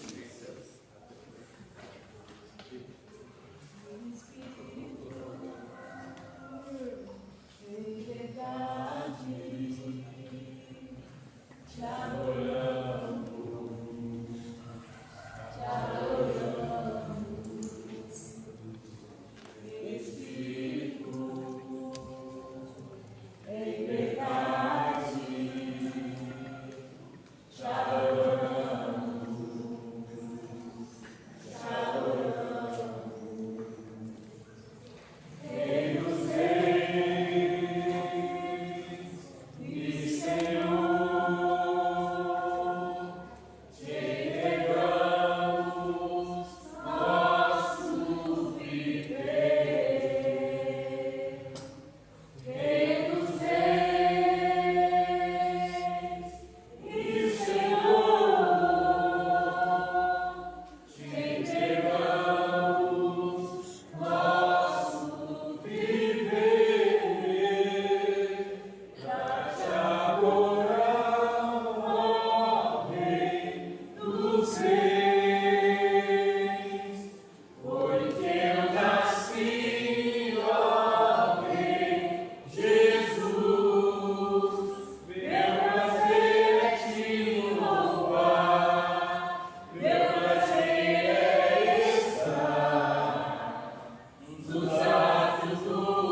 E agradecemos também a cada um dos irmãos que estão participando da Escola Bíblica Dominical. Os maiores obreiros na existência de toda a igreja do Senhor foram alunos da Escola Dominical. Se você tem pretensões ministeriais para fazer coisas grandes para o Senhor, seja aluno da Escola Dominical. Todo pastor, quando vai separar, principalmente para enviar para a missão, nunca vai escolher alguém que não foi aluno da Escola Dominical. Então você fica, eu quero ir para a Itália, você tem que participar da Escola Bíblica Dominical, viu? Não é uma vez no mês, não. É todo. chegou aí, do Espírito Santo. Então, desse jeito, quer fazer as coisas, então, seja, né? Porque a gente tem que saber o que você está aprendendo, o que você está conhecendo. Fora disso, não faz sentido você chegar, sair para fora, levar o nome da igreja, sem você, sem a igreja saber qual é o seu conteúdo, o que tem depositado em você. Aqui na nossa igreja não funciona dessa forma, tá? Então, que Deus possa abençoar a cada um dos irmãos, até aqueles que estão conversando lá atrás, na hora que eu estou falando, e nem prestam atenção no que eu estou falando, não conseguem prestar atenção, porque a conversa não deixa, certo? Aí não sabe nada do que o pastor perguntou. E se eu perguntar a eles, não vão saber que eles prestaram atenção, estão completamente aéreos, certo? Isso, em primeira mão, também da falta de educação. Depois falta de respeito ao seu pastor. Que seja para os três, tá? Desse jeito. Eu gosto de vida porque eu sou assim. Nasci para isso. Olha, se tem um cara que nasceu para corrigir e nasceu para brigar, é esse aqui. Ei, Deus sabe disso. É o meu prazer. Então não me dê ocasião nem para uma coisa, nem para outra, né? Porque senão já, né? Ontem mesmo, um dos meus prazeres foi realizado. Tinha uma pessoa que estava no litígio com o Tade, e o Tade me convidou para ir com ele lá no shopping para poder ver esse casal. E quando cheguei lá, eu me deliciei, que me deram oportunidade para brigar. Eu, manso, ouvindo e tal, mas o carinha assim cresceu demais. Aí a Bíblia disse, ó, os mansos sejam mansos, mas com os indomáveis, mostra que é indomável. Aí o cabra saiu até tonto lá, já estava até tremendo assim. E a mulher começou até a chorar, que falando bobagem, colocando a cara na. Aí a gente gosta muito. Então não me dê o prazer de brigar e de discutir, porque vocês sabem que eu tenho prazer nisso mesmo. Só que eu brigo com classe, viu? Com fundamento. Nada pessoal, tá? Classe, fundamento. Então vamos lá, ouvir essas crianças lindas, maravilhosas, que vieram quentinhas do céu para trazer algo no frio dele. Apesar de ficar frio. Saudamos a igreja com a paz do Senhor. Amém. Pedro, Tiago, João, Marquinho. Pedro, Tiago, João, Marquinho. Pedro, Tiago, João, Marquinho. No mar da Galileia. Jogaram a rede, mas não pegaram peixe. Jogaram a rede, mas não pegaram peixe. Jogaram a rede, mas não pegaram peixe. No mar da Galileia. Jesus mandou jogar do outro lado. Jesus mandou jogar do outro lado. Jesus mandou jogar do outro lado. No mar da Galileia. Puxaram a rede cheia de peixinhos. Puxaram a rede cheia de peixinhos. Puxaram a rede cheia de peixinhos. No mar da Galileia.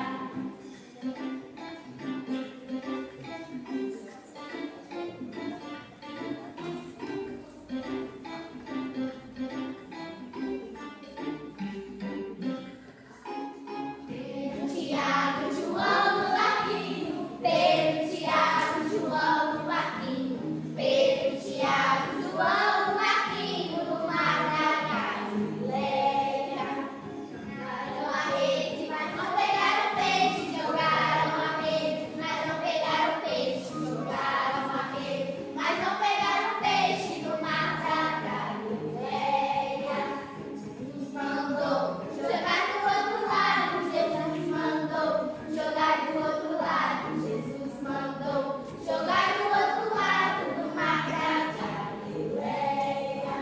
Puxaram a rede cheia de peixinhos. Puxaram a rede cheia de peixinhos. Puxaram a rede cheia de peixinhos. No mar da Galileia. No mar da Galileia. No mar da Galileia. Agradecer a oportunidade da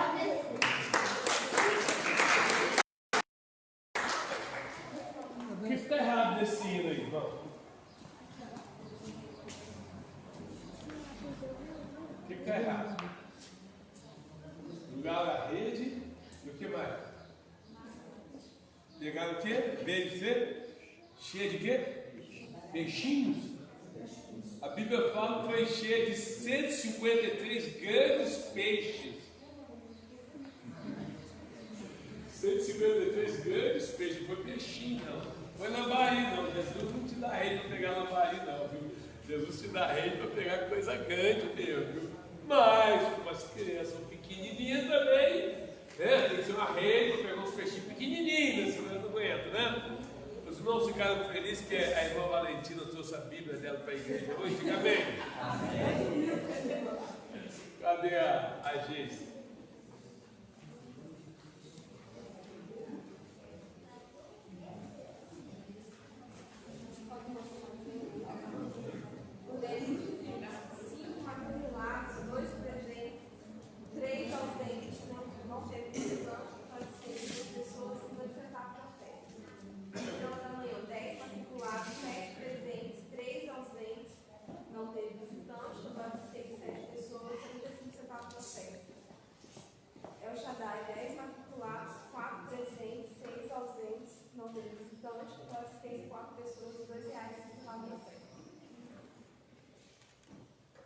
Jovens adultos, 32 matriculados, 25 presentes, 7 ausentes, 7 visitantes, os assistentes 32 pessoas e 21,70 de oferta.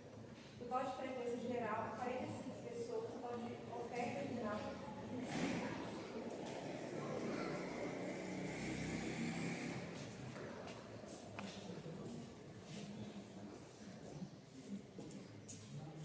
A limpeza do templo é tipo de oração. Tem muito pouca gente aí, viu? Se alguém puder ficar para ajudar, não agradeço. O café da manhã de domingo é possível de oração. Mas, como diz Miguel, é o dia dos homens para de oração. Então, hoje, então, o ciclo de oração vai fazer um café especial para os homens, nem que café da manhã. Os homens não dão nada, vai doar as mulheres. Também vocês têm esforço para ajudar. A gente vai lançar aqui, depois eu boto lá no grupo, vocês olhem, vamos tentar organizar esse café da manhã, tá bom, Carol? Todo mundo olha no grupo da semana que eu coloco, tá? Algumas irmãs eu conversei com outras não. E as revistas, eu preciso que os irmãos me paguem até domingo. Porque domingo é primeiro, dia 2 meu cartão vem. Essa segunda-feira eu tenho que pagar essa revista lá. E juntando tudo eu pago R$300, eu preciso que os irmãos me ajudem, tá? Até domingo, mestre 11, aluno 11, tá bom?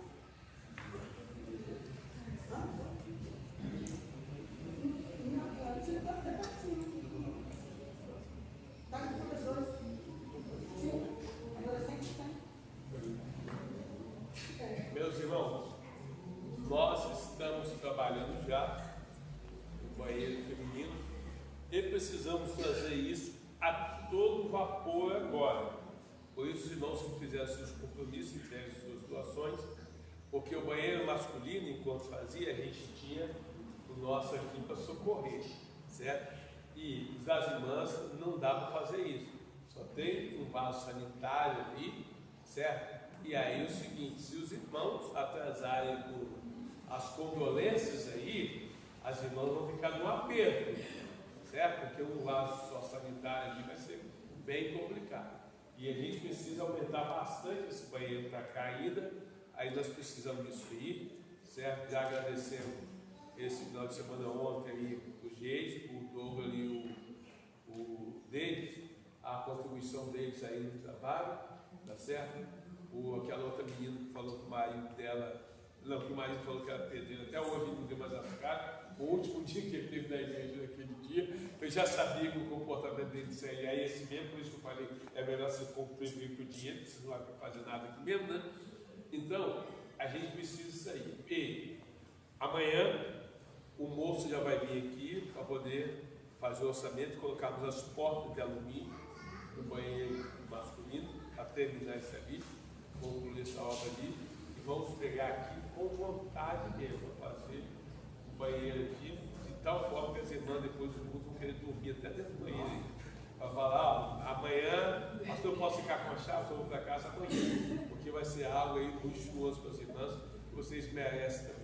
E as crianças também podem ficar tranquilos, vai ter louça sanitária para vocês, na altura de vocês, tá bom? Não vão precisar botar escadinha nem banquinho para utilizar o assento sanitário, tá? Tudo está sendo pensado, gente. As irmãs têm as bebês aí, que precisam trocar e tal, Do lado de cá vai ter tudo isso para vocês. Vai ter uma mesa ali, você botar o menino ali em cima e tal, colocar a roupa dele, enfim. Certo? Agora, como é um sanitário só, eu falei de manhã, no início da escola, vou repetir, a tia Silvana vai colocar em todo culto uma diaconisa ali, certo? Ali, porque é para entrar uma irmã de cada vez, porque senão não vai dar certo.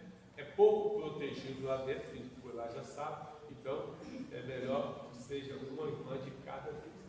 E a nossa proteção correu o mais rápido possível, pelo menos para poder deixar um banheiro sanitário direitinho, já com porta direitinho e tal, para não ter conflito aí. Então isso depende, claro, das ajudas dos irmãos e a contribuição de vocês todos, tá? Vamos fazer o melhor. E terça-feira também, eu já chamei uma outra pessoa para fazer um outro orçamento aqui, para a gente acabar com essa infiltração que está aí na igreja todinha, porque de agora para frente é chuva, né?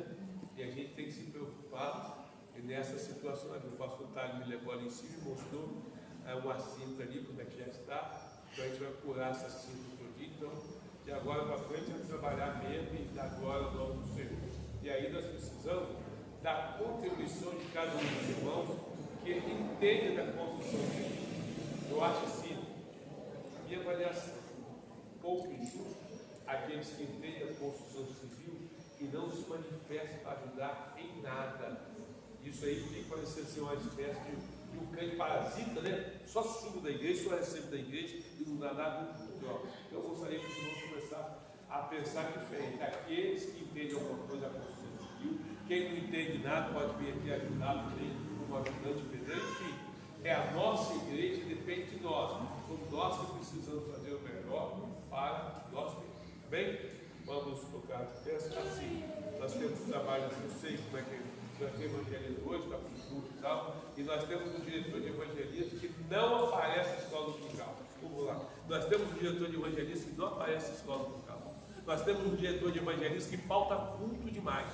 Não sei o que esse homem está pensando no ministério dele. Para ficar gravado ali, que ele assistir em casa, para saber que o pastor dele já corrigiu pessoalmente um monte de vezes e não aceita isso. Obreiro que se presta tem que estar aqui. E ele é um homem que precisa muito do conhecimento da palavra do Senhor e está fugindo desse lugar, certo? Então isso não é legal para um obreiro do Senhor. O presbítero Danilo está lá e Caiacica 7, então mandou uma justificativa que está tudo alagado lá, não dá para passar. Então a gente entende explosivamente. Agora quem está aqui em cima, pelo amor de Deus, né? Só misericórdia do Senhor. Cadê o outro pastor? Gesiel. Vamos orar e agradecer o Senhor.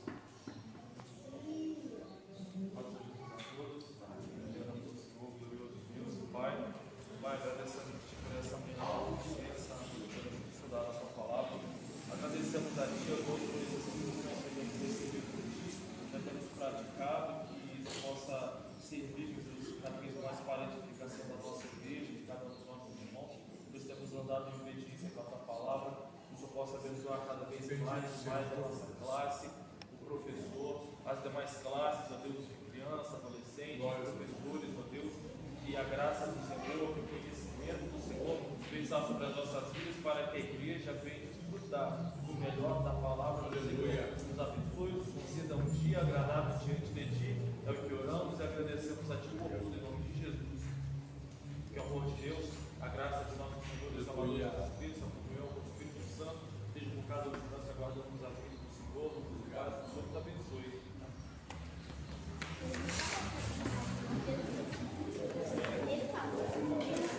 Não.